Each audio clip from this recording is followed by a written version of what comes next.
Hello students, आशा करता हूँ आप सब बहुत अच्छे होंगे और अच्छे से पढ़ रहे होंगे। पिछली क्लास में हमने न्यूटन्स फर्स्ट लॉ और न्यूटन सेकंड लॉ के बारे में बात की थी और न्यूटन थर्ड लॉ के बारे में हम पहले ही बात कर चुके हैं। न्यूटन फर्स्ट लॉ जिसको लॉ ऑफ इनर्शिया कहा जाता है, जो गैलीलियो से रिलेटेड स्टोरी है, and Newton second law that is F net on a particle equal to rate of change of momentum of the particle. और जब पार्टिकल के मोमेंटम को कल मैंने m इंटू वी वैक्टर लिखा था और m पार्टिकल का मास जो हम कांस्टेंट कंसीडर करेंगे वो डिफरेंशिएशन से बाहर आ गया था, तो वेलोसिटी वेक्टर का डिफरेंशिएशन जो एक्सेलरेशन वेक्टर होता है, तो एफ नेट का जो वैल्यू था वो ma के बराबर था, that F net is me। ये हमारा न्यूटन सेकेंड लॉ था। और न्यूटन थर्ड लॉ की every action have an equal and opposite reaction, और जो एक्शन रिएक्शन पेयर होते हैं वो इक्वल मैग्नीट्यूड के होते हैं, अपोजिट डायरेक्शंस में लगते हैं, डिफरेंट ऑब्जेक्ट्स पर लगते हैं और उनका नेचर सेम होता है और वो कोलिनियर होते हैं। ठीक, इसके बाद अब हमें आगे फिर हमने फ्री बॉडी डायग्राम बनाना सीख चुके हैं। अब आगे जो हम मूव करेंगे वो हम न्यूटन सेकेंड लॉ के एप्लीकेशन पे बात करेंगे। तो मोर और लेस जो हमारा फिजिक्स में डिस्कशन होता है वो हमेशा न्यूटन सेकंड लॉ के अराउंड ही घूमता है। पूरा 11th के फिजिक्स को अगर आप देखेंगे, मैं आपको वक्त के साथ जब पढ़ाऊंगा तो मैं आपको समझाऊंगा कि देखो बेटा, हर चीज न्यूटन सेकंड लॉ के अराउंड ही इवॉल्व करेगी, हर चीज। ठीक, तो आप ये अच्छे से न्यूटन सेकंड लॉ को समझ लें कि पार्टिकल पे लगने वाला जो नेट फोर्स होता है वो rate of change of momentum, या फिर दूसरे शब्दों में बोलें तो दैट इज एम। अब मैं एक चीज यहाँ पे डिस्कस करने जा रहा हूँ जिसका नाम है इक्विलिब्रियम।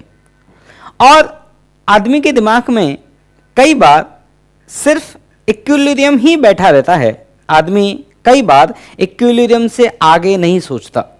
तो कोई बात नहीं, इस बात को मैं पॉइंट आउट करूंगा कि देखिए आपको इक्विलिब्रियम से आगे क्यों सोचना है, कैसे सोचना है, वो मैं आपको प्रॉपर समझाऊंगा। लेकिन एक चीज याद रहे, इक्विलिब्रियम एक चीज है और इक्विलिब्रियम के अलावा भी सिचुएशंस होती हैं। Most of the time physics के नाम पे जो बच्चा पढ़ रहा होता है 10th क्लास तक, मोस्ट ऑफ द टाइम वो सिर्फ इक्विलिब्रियम को ही पढ़ रहा होता है, या फिर मैं बोलूं कि फोर्सेस के नाम पे जो बच्चा पढ़ रहा होता है, या फिर इस न्यूटन्स लॉ के नाम पर जो बच्चा पढ़ रहा होता है, वो most of the time equilibrium वाले केसेस से ही डील कर रहा होता है।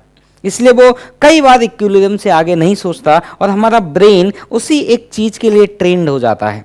तो मैं धीमे धीमे उन बातों को पॉइंट आउट करूंगा और मैं कोशिश करूंगा कि आप इक्विलिब्रियम को एक इक्विलिब्रियम की ही नज़र से देखें, और जो चीज़ों में इक्विलिब्रियम नहीं है वहाँ पे आप ये ब्रेन को अपने को बोलें कि भाई यहाँ इक्विलिब्रियम नहीं है, या इक्विलिब्रियम की तरह नहीं सोचना है। ठीक, तो पहले मैं इक्विलिब्रियम स्टार्ट करता हूँ। तो बच्चों, सबसे पहले हम स्टार्ट करेंगे इक्विलिब्रियम। पहली बात है, इस शब्द का मतलब क्या है।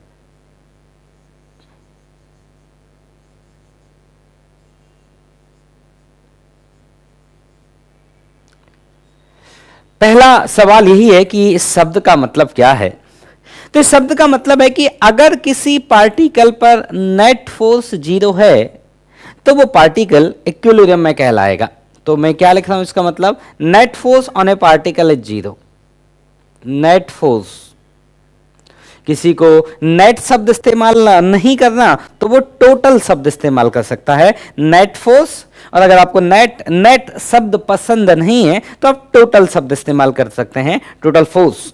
तो नेट फोर्स या फिर टोटल फोर्स। टोटल फोर्स मतलब उस पार्टिकल पे जितने भी फोर्सेज लग रहे हैं, जितने भी, जैसे मान लीजिए एक आदमी है, तो उस आदमी को पार्टिकल मान लीजिए एक आदमी है, उस आदमी को मान लो 1000 लोगों ने फोर्स लगा रखा है।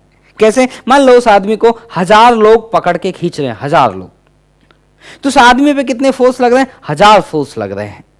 और अगर मैं ये बोलूं कि वो आदमी इक्विलिब्रियम में है, आदमी को एज ए पार्टिकल अपने दिमाग में समझें, अगर मैं ये बोलूं वो आदमी इक्विलिब्रियम में है, इसका मतलब होगा उस पर लगने वाला नेट फोर्स, तो नेट फोर्स ऑन पार्टिकल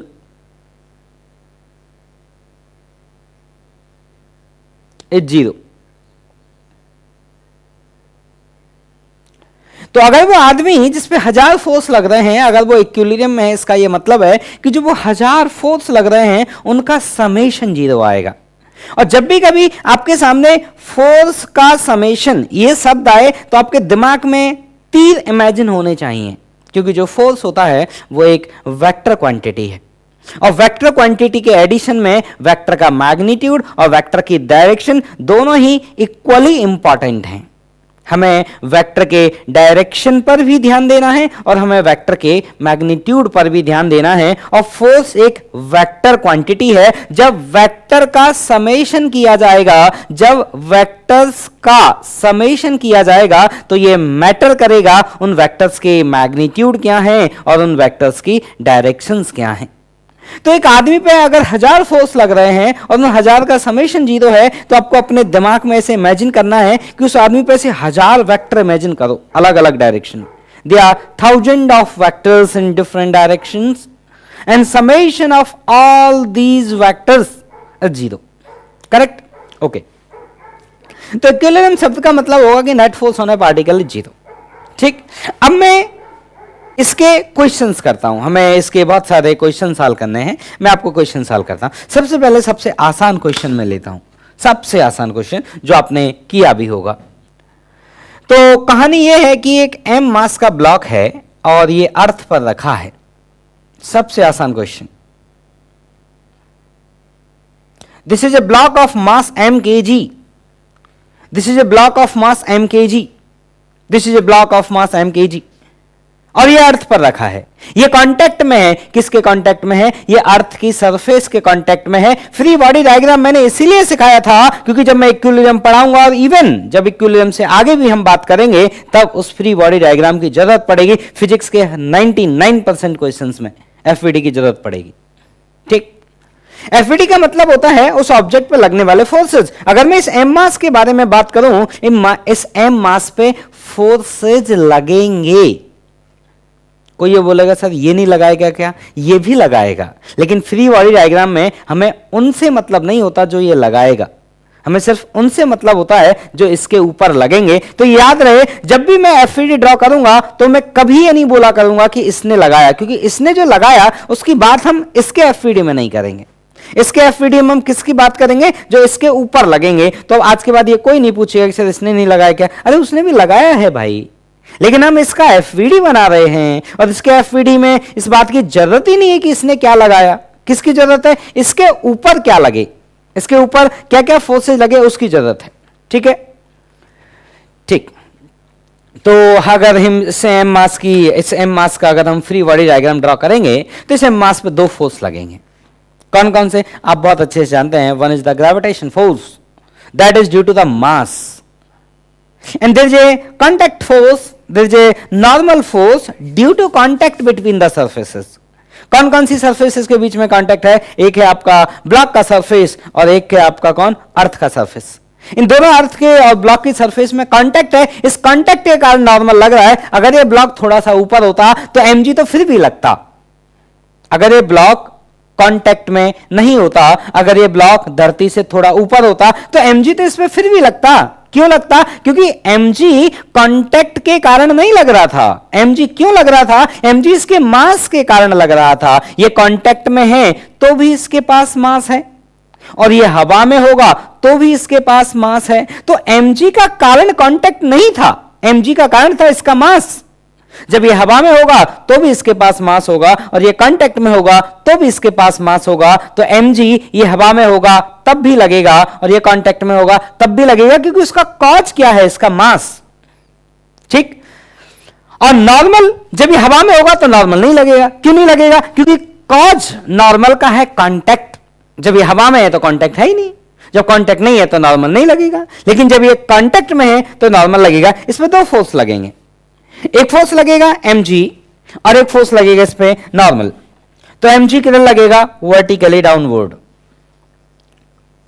और नॉर्मल इस सरफेस पे लगेगा। और मैंने बोला था कि मैं एफवीडी में ऐसे बनाया करूंगा। अब मैं एफवीडी बनाना सिखा चुका हूं तो अब मैं ऐसे ही बनाऊंगा। और हम जानते हैं ये ऑब्जेक्ट इक्विलिब्रियम में है, ये ऑब्जेक्ट इक्विलिब्रियम में है। इसका मतलब इस पे अच्छा, अब कोई बोलेगा सर हमें कैसे पता चला ये इक्विलिब्रियम में है? देखो उसका भी जवाब देता हूं। कल आपको मैंने क्या बोला था कि एफ नेट की जो वैल्यू होती है, देखो बेटा जो भी मन में सवाल आए पूछना, क्योंकि फिजिक्स ऐसा सब्जेक्ट है, इसमें स्टार्टिंग में बहुत डाउट आएंगे। जो भी फिजिक्स सीखना चाहेगा उसको स्टार्टिंग में जी भर के डाउट आएंगे, बहुत डाउट आएंगे। और अगर आपको बहुत डाउट आ रहे हैं मतलब ये बहुत अच्छी निशानी है इस बात की कि आप सीखना चाहते हैं, क्योंकि पहली बार फिजिक्स में बच्चा इमेजिन करना सीखता है कि कौन वेक्टर, कौन फोर्स और किसने लगाया, ये फोर्स का समेशन 0 हुआ, क्यों 0 हुआ, ये सब लॉजिकल आर्गुमेंट करना सीखता है। तो स्टार्टिंग में बहुत डाउट आएंगे तो उसे डरिएगा नहीं, उसे पूछिएगा, हिम्मत करके पूछिएगा। मैं गारंटी देता हूं 4 महीने एक बार ढंग से मेहनत कर लेना, उसके बाद आपको डाउट आने ही बंद हो जाएंगे। कभी कभार कोई डाउट आएगा, क्योंकि जो मेजर डाउट्स हैं वो आपके इन 3-4 महीने में रिजॉल्व हो जाएंगे। फिर आपको उतनी मेहनत की जरूरत नहीं पड़ेगी। फिर तो आपको ऐसा टाइम आएगा कि आप 1 घंटे में 20-30 सवाल कर लिया करेंगे बाद में। लेकिन वो तभी आएगा जब आप पहले के 3-4 महीने एकदम दिन रात एक करके मेहनत करेंगे। और वो मेहनत का टाइम अब स्टार्ट होता है। बेसिक मैथमेटिक्स में बस हमें थोड़े थोड़े ऑपरेशन सीखने होते हैं, मेन जो मेहनत का टाइम है वो यहां से स्टार्ट होता है। ठीक, तो अब आप ये बोलेंगे सर हमें कैसे पता चलेगा कि वो इक्विलिब्रियम में है? तो देखो उसका जवाब देता हूं। मुझे बताइए ये ब्लॉक को छोड़ो, आप ये डस्टर देख लो यार, डस्टर रखा है यहां पे। क्या डस्टर ब्लॉक हवा में उड़ के जा रहा है? क्या नहीं जा रहा। ये डस्टर ब्लॉक यहीं रखा हुआ है। क्या डस्टर के ऊपर जा रहा है? नहीं जा रहा। क्यों नहीं जा रहा? क्योंकि वर्टिकल डायरेक्शन में इसका वेलोसिटी नहीं है, वेलोसिटी 0। और क्या इसका वेलोसिटी हमेशा 0 है? हाँ हमेशा 0। क्यों? अरे सर ये रेस्ट में है, ये रेस्ट में है, ये कहीं चल के ही नहीं जा रहा। अगर इसकी वेलोसिटी होती तो ये चल के जाता। अगर कोई चीज चल रही है इसका मतलब उसकी वेलोसिटी नॉन 0 है। और अगर कोई चीज नहीं चल रही इसका मतलब उसका वेलोसिटी 0 है, तो इसका वेलोसिटी फॉरएवर 0। देखो मैं यहां खड़ा होकर देख रहा हूं, चल ही नहीं रहा वो, तो मैं क्या बोलूंगा? इसकी वेलोसिटी 0 है। मैं बोलूंगा इसकी वेलोसिटी तो पहले भी 0 थी, अभी भी 0 है, इसकी वेलोसिटी बदल ही नहीं रही। और अगर इसकी वेलोसिटी बदल नहीं रही मतलब वेलोसिटी कांस्टेंट है। और एक्सेलरेशन किसको कहते हैं? वेलोसिटी का डिफरेंशिएशन। अगर वेलोसिटी कांस्टेंट है तो एक्सेलरेशन कितना आएगा? 0। और अगर एक्सेलरेशन 0 आएगा तो नेट फोर्स क्या आएगा? 0। और नेट फोर्स 0 आएगा, इसी चीज को हम इक्विलिब्रियम कहते हैं। तो आप ऐसे समझना कि जो चीजें रखी हुई हैं मोशन नहीं कर रही, जैसे ये जो बोर्ड आपने देखा है, जिस दिन से आपने बोर्ड देखना स्टार्ट किया है यही है, तो मोशन नहीं कर रहा। इसकी वेलोसिटी 0 है, हमेशा ही 0 है, कभी इसकी वेलोसिटी नहीं बदली, तो इसका एक्सेलरेशन क्या है? 0। इस बोर्ड पे लगने वाले सभी फोर्सेज का summation total of all forces, F net total of all forces कितना है इस बोर्ड के ऊपर? 0, because that board is not moving. Net force on the duster that is 0 because that is not moving. ठीक, okay. तो ये आपको कैसे पता चलेगा? तो आप ऐसे देखेंगे, अगर कोई ऑब्जेक्ट मोशन नहीं कर रही, अगर कोई ऑब्जेक्ट आपकी मोशन नहीं कर रही, आपकी ऑब्जेक्ट अगर रेस्ट में है, मोशन नहीं कर रही, तो हम उसको वो कहेंगे कि ये इक्विलिब्रियम वाला सिचुएशन है। ये कौन सा सिचुएशन है? इक्विलिब्रियम वाला सिचुएशन है। और अगर ये इक्विलिब्रियम वाला सिचुएशन है तो इस पर नेट फोर्स कितना आएगा? 0। तो पहले हम यहां से सीखना स्टार्ट करते हैं। ठीक है, पहले कुछ क्वेश्चंस सीखते हैं। तो देखिए, अब इस पे 2 फोर्स लग रहे हैं और फोर्स एक वेक्टर क्वांटिटी है, इन दोनों का समेशन 0 है। एक वेक्टर है अपवर्ड और एक वेक्टर है downward, and summation of these vectors is 0।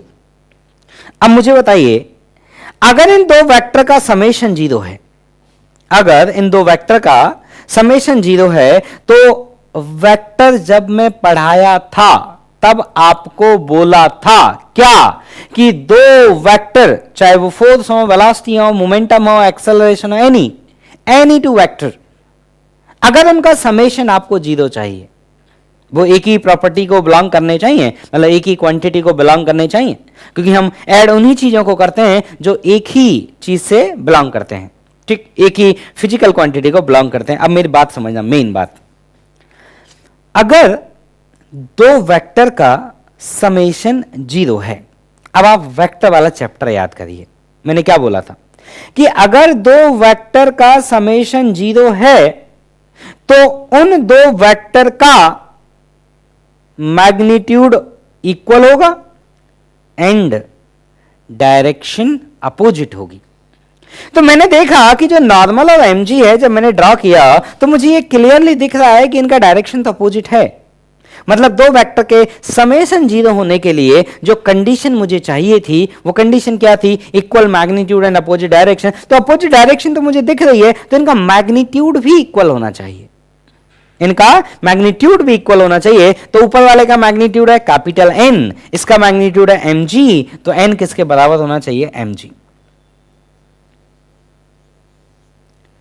तो n किसके बराबर आया, mg। तो आपसे पूछा जाता है कि find out the normal reaction, और आपका आंसर आया mg।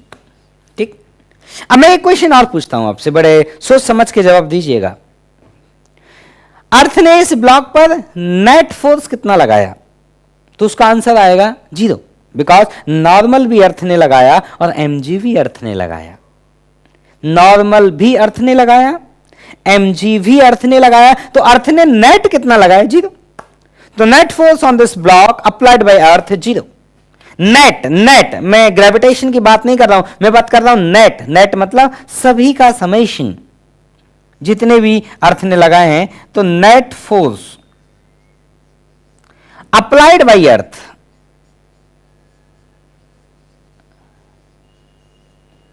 Net force applied by earth, net force applied by earth on this block is 0।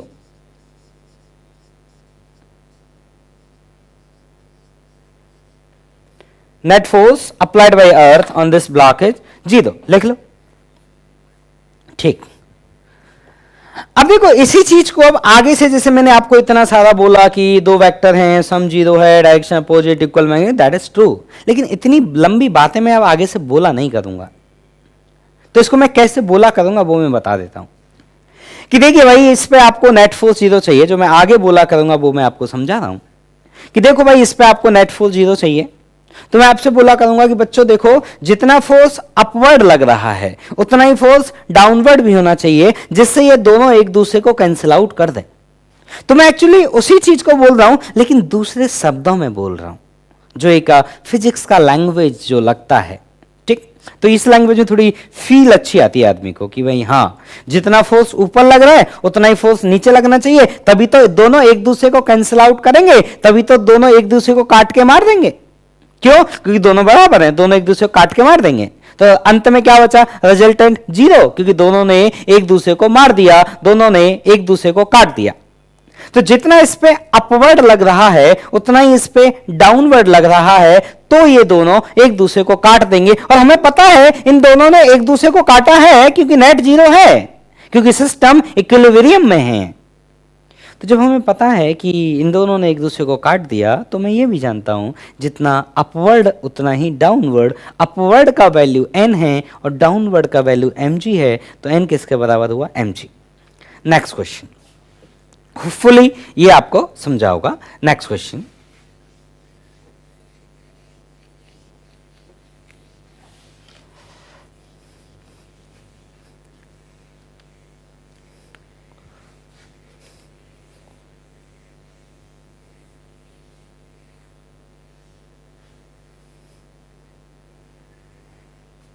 Next question देखो बेटा,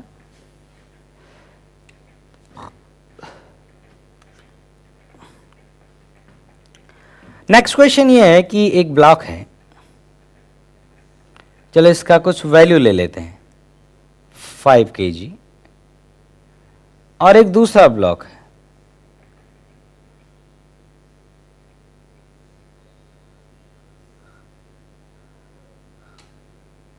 इसका मास लेते हैं 10 kg। बहुत ध्यान से सुनना, एकदम धीमे धीमे, एकदम धीमे धीमे चलेंगे शुरुआत में, फिर दौड़ाऊंगा आपको मैं, है ना। पर पहले उतनी हिम्मत इकट्ठी करो। तो अब क्वेश्चन वही है कि भाई देखो, 5 kg और 10 kg के बीच में कांटेक्ट है, और कांटेक्ट है तो नॉर्मल लगेगा, और नॉर्मल लगेगा तो उसकी वैल्यू बताओ।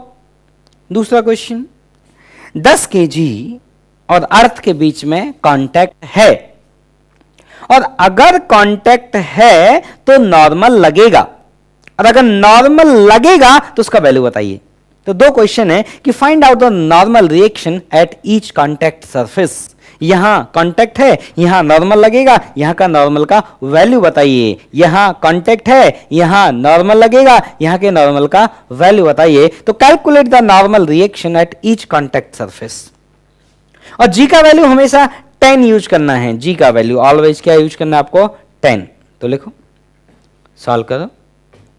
देखो मैं बताता हूं आपको। जब फ्री बॉडी डायग्राम मैंने बनाया सिखाया था तो मैंने इस सिचुएशन का भी एफवीडी बनाया था।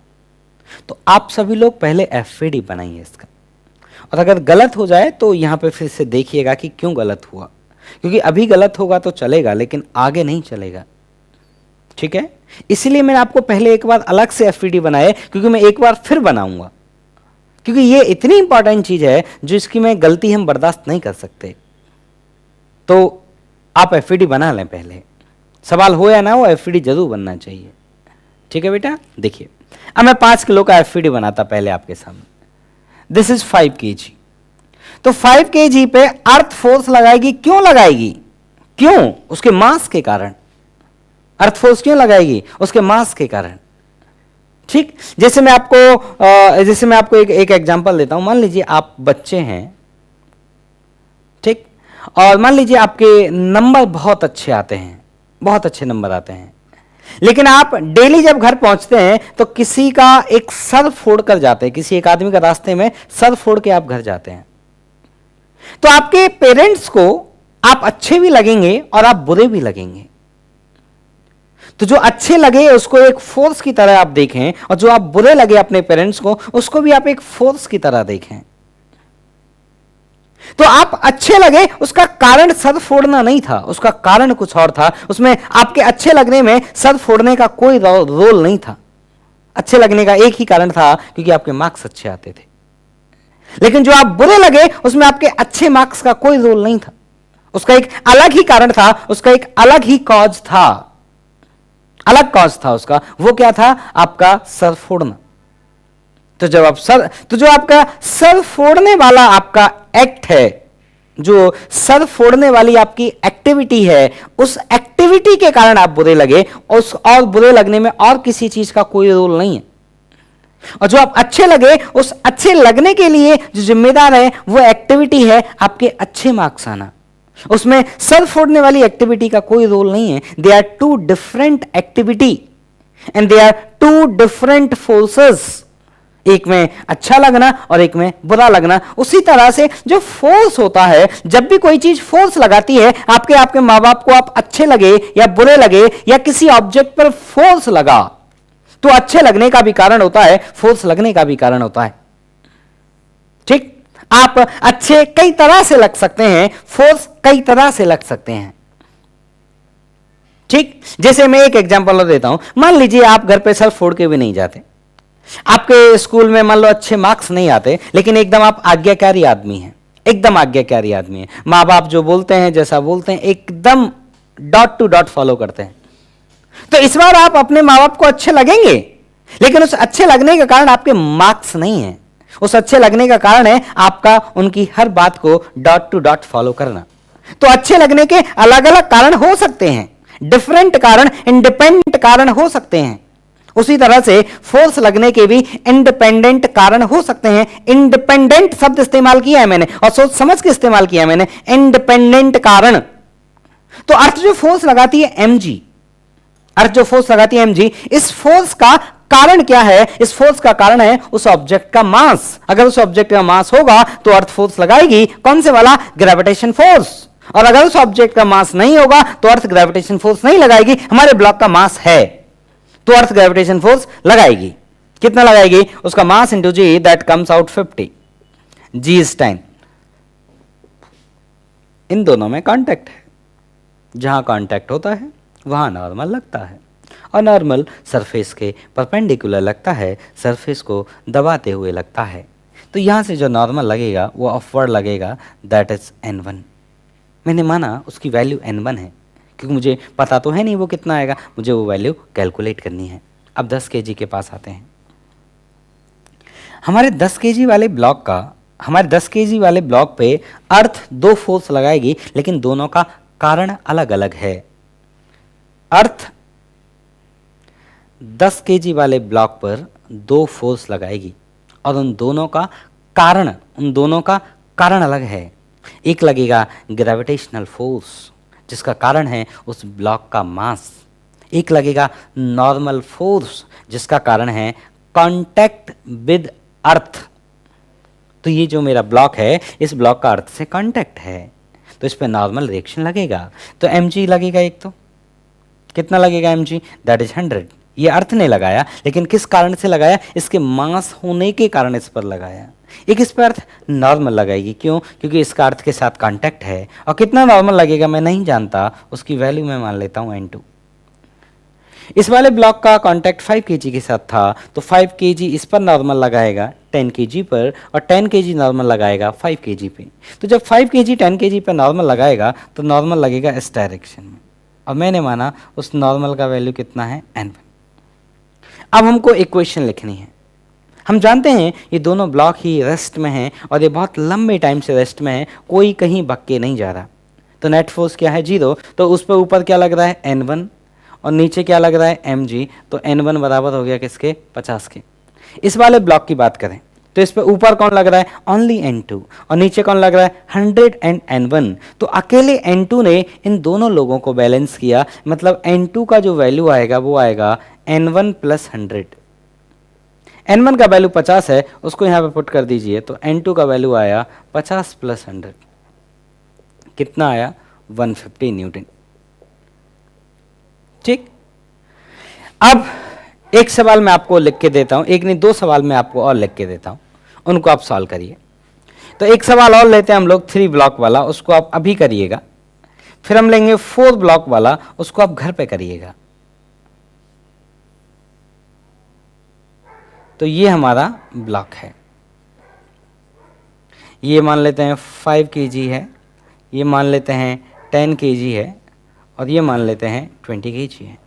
दे आर 3 ब्लॉक्स और ये जो ब्लॉक्स हैं आपस में एक दूसरे पे नॉर्मल लगा रहे होंगे because they are in contact. 5 kg क्या 20 kg पे नॉर्मल लगाएगा, नहीं लगाएगा। क्यों नहीं लगाएगा, अरे 5 किलो का 20 किलो से कोई कांटेक्ट ही नहीं है। अरे कांटेक्ट होगा तो नॉर्मल लगेगा भाई। तो 5 किलो 20 किलो से कांटेक्ट में नहीं है, इसलिए 5 किलो और 20 किलो के बीच में नॉर्मल रिएक्शन नहीं लगेगा। फिर बात करते हैं क्या 10 किलो पे 5 किलो नॉर्मल लगाएगा क्या, हाँ लगाएगा। क्यों लगाएगा, कांटेक्ट है ना, ये दिखता है, देखो आंखों से। क्या 10 किलो पे 20 किलो नॉर्मल लगाएगा, बिल्कुल लगाएगा। क्यों लगाएगा, कांटेक्ट है ना। नॉर्मल का कारण होता है contact, if there is no contact no normal. अब इसके बाद आता है ग्रेविटेशन फोर्स। क्या 20 किलो पे ग्रेविटेशन फोर्स लगेगा, क्या अर्थ 20 किलो पे ग्रेविटेशन फोर्स लगाएगी, बिल्कुल लगाएगी। क्यों लगाएगी, क्योंकि 20 किलो का मास है। क्या अर्थ 10 किलो पे फोर्स लगाएगी, बिल्कुल लगाएगी। क्यों लगाएगी, क्योंकि 10 किलो उस ब्लॉक का मास है 10 kg और इस अपर वाले ब्लॉक पे अर्थ फोर्स लगाएगी, बिल्कुल लगाएगी। क्यों लगाएगी, क्योंकि उसका मास है। अब 20 किलो वाले पे अर्थ कितने फोर्स लगाएगी, अर्थ 2 फोर्स लगाएगी। एक लगाएगी ग्रेविटेशन फोर्स जिसका कारण हुआ इस ब्लॉक का मास, और एक लगाएगी नॉर्मल रिएक्शन। क्यों, क्योंकि इस 20 किलो का अर्थ के साथ कांटेक्ट भी है, 20 किलो का मास भी है और इसका कांटेक्ट भी है। तो 20 किलो वाले ब्लॉक पे अर्थ 2 फोर्स लगाएगी। एक होगा उनमें से नॉर्मल रिएक्शन और दूसरा है gravitational force. Free word diagram बनाना है और क्वेश्चन वही है, calculate the normal reaction at each contact surface. तो 5 kg वाला ब्लॉक, 5 kg वाला ब्लॉक, इस पर अर्थ कितना लगेगी डाउनवर्ड 50 और यहां से नॉर्मल ऊपर कितना लगेगा n1। तो n1 की वैल्यू किसके बराबर आ जाएगी, ये ब्लॉक इक्विलिब्रियम में है तो n1 की वैल्यू आ जाएगी 50। और फोर्स का यूनिट होता है न्यूटन, न्यूटन के सम्मान में फोर्स का ऐसा यूनिट न्यूटन, तो हम लिखेंगे 50 न्यूटन। यूनिट लिखना बहुत जरूरी है। ठीक, अब आ जाते हैं 10 किलो के पास। 10 किलो पे कितने नॉर्मल रिएक्शन लगेंगे, 2 नॉर्मल रिएक्शन लगेंगे। क्यों, क्योंकि 10 किलो का 2 लोगों के साथ कांटेक्ट है, 10 किलो का 5 kg के साथ भी कांटेक्ट है और 20 kg के साथ भी कांटेक्ट है। तो 5 kg वाला नॉर्मल इधर लगाएगा। नॉर्मल हमेशा सरफेस को दबाएगा और एक अर्थ इस पर लगाएगी कितना 100, क्योंकि मास है इसका 10 kg। ये नॉर्मल कितना है, ये n1 है और ये नॉर्मल कितना है, हम इसको n2 मान लेते हैं। ये हमने n1 क्यों माना, क्योंकि इसने नॉर्मल इस पर लगाया, इसने नॉर्मल इस पर लगाया और according to Newton third law they have equal magnitude and opposite direction. तो देखो डायरेक्शन अपोजिट है एंड इक्वल मैग्नीट्यूड। तो अगर हम N2 की बात करें तो N2 ऊपर की तरफ लग रहा है, ये बराबर आएगा N1 प्लस 100, और 50 को मैं इसमें अगर ऐड कर दूं तो कितना आएगा, N2 का वैल्यू 150 न्यूटन। N2 का जो वैल्यू आएगा वो आएगा 150 न्यूटन। अब हम बात करते हैं 20 kg की।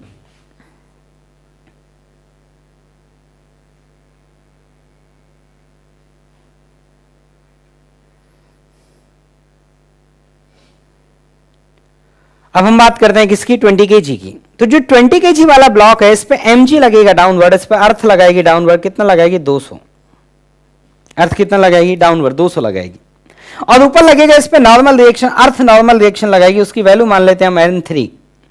और इस 20 kg पे 10 kg वाला भी नॉर्मल लगाएगा, किधर लगाएगा, डाउनवर्ड लगाएगा, कितना लगाएगा N2, जितना इसने उसके ऊपर लगाया था। अब हम जानते हैं ये इक्विलिब्रियम में नेट फोर्स 0 होना चाहिए, तो जितना डाउनवर्ड है उतना ही अपवर्ड होना चाहिए। तो अपवर्ड कौन है, N3, और डाउनवर्ड कौन है, N2 plus 100, N2 plus 200, sorry N2 plus 200। और N2 कितना आया, 150। N2 को यहां पे 150 पुट कर दें तो N3 का जो वैल्यू आया वो आया 350 न्यूटन। सबके पीछे ऐसा यूनिट लिखना बहुत जरूरी है। तो N2 आ गया आपका 350 न्यूटन। अब मैं आपसे एक क्वेश्चन पूछ रहा हूं, बड़ा सोच समझ के जवाब देना। नेट फोर्स, मैंने नेट शब्द इस्तेमाल किया है। Net force applied by earth on 20 kg। मेरा नेक्स्ट क्वेश्चन है, find the net force, find net force applied by earth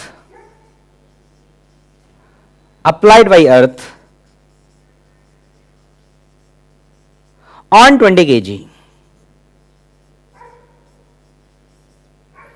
find net force apply bye earth on 20 kg, मतलब अर्थ ने इस 20 kg पे कितना नेट फोर्स लगाया। तो उसका जवाब देखिए, नॉर्मल N3 अर्थ ने लगाया, 200 ये भी अर्थ ने लगाया, तो अर्थ ने एक ऊपर लगाया 350। नॉर्मल किसने लगाया, ये N3 किसने लगाया, अर्थ ने लगाया। ये 200 किसने लगाया, अर्थ ने लगाया। तो 200 लगा है डाउनवर्ड और 350 लगा है अपवर्ड, तो इसका आंसर क्या आएगा, इसका आंसर होगा 150 न्यूटन, क्योंकि 200 नीचे है और 350 ऊपर है। इन दोनों वेक्टर को ऐड करिए तो दोनों का समेशन क्या आएगा, अपवर्ड आएगा, क्योंकि वो 350 है। और कितना आएगा, 350 न्यूटन। न्यूटन को कैपिटल N से लिखते हैं, in upward direction, in upward direction लिख लो, सभी बच्चे लिखो। अब एक क्वेश्चन मैं आपके लिए देता हूं और जो आपको घर पे ट्राई करना है, और उस क्वेश्चन में आपको ये भी देखिए, मैं क्वेश्चन लिखता हूं, चलिए यहां लिखते हैं, 1 block, 2 block, 3 block, 4 block, 5 kg, 10 kg, 20 kg and 30 kg, this is earth। मेरे 2 क्वेश्चन है। पहला question, find out the normal reaction at each contact surface.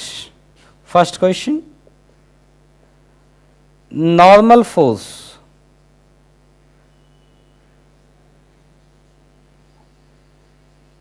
Eight each contact surface.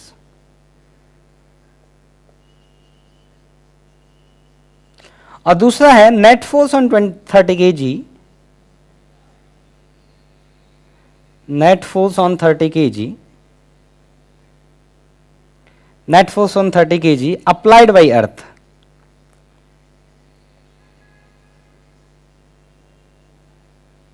Net force on 30 kg applied by earth. अब देखो, कई बार ये अगर बच्चे को नहीं समझ रहा हो कि एट ईच कॉन्टैक्ट सरफेस का मतलब क्या है, उसको मैं थोड़ा एलैबोरेट कर देता हूं। देखो बेटा, मुझे बताइए, जो ये N1 था, मैं इस N1 को लेके बात समझा देता हूं। ये जो N1 था हमारा, ये N1 जो फोर्स था वो इस वाले कांटेक्ट का फोर्स था, मतलब इसको ऐसे, मतलब टर्मिनोलॉजी इस तरह से है। अब मुझे बताइए N1 क्यों लगा था। पहली बात तो ये N1 इसलिए लगा था, अच्छा ये N1 इसलिए लगा था, नहीं ये वाला डायग्राम नहीं, ये N1 इसलिए लगा था क्योंकि यहां इन दोनों में कांटेक्ट था। अगर यहां इन दोनों में कांटेक्ट नहीं होता तो ये N1 नहीं लगता। और यहां पे जब कांटेक्ट होता है तो ये वाले ने नॉर्मल इस पर लगाया और ये वाले ने नॉर्मल इस पे लगाया।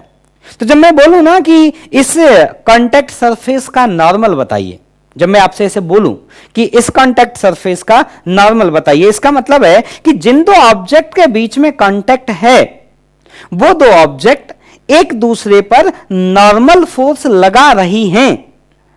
उस नॉर्मल फोर्स को ही हम इस तरह से कहते हैं, टर्मिनोलॉजी इस तरह से है क्या, normal force at this contact. ठीक, तो normal force at this contact, इसका क्या मतलब है कि ये दोनों जो कांटेक्ट सरफेस हैं इनके बीच में लगने वाला नॉर्मल। ठीक, अगर मैं बोलूं normal force at this contact, इसका क्या मतलब है कि इस कांटेक्ट पर जो दो ऑब्जेक्ट आपस में कांटेक्ट में हैं, ये दो ऑब्जेक्ट आपस में एक दूसरे के ऊपर नॉर्मल रिएक्शन लगा रही होंगी और उस नॉर्मल रिएक्शन को हम इस तरह से बोलते हैं क्या, normal force at this contact surface.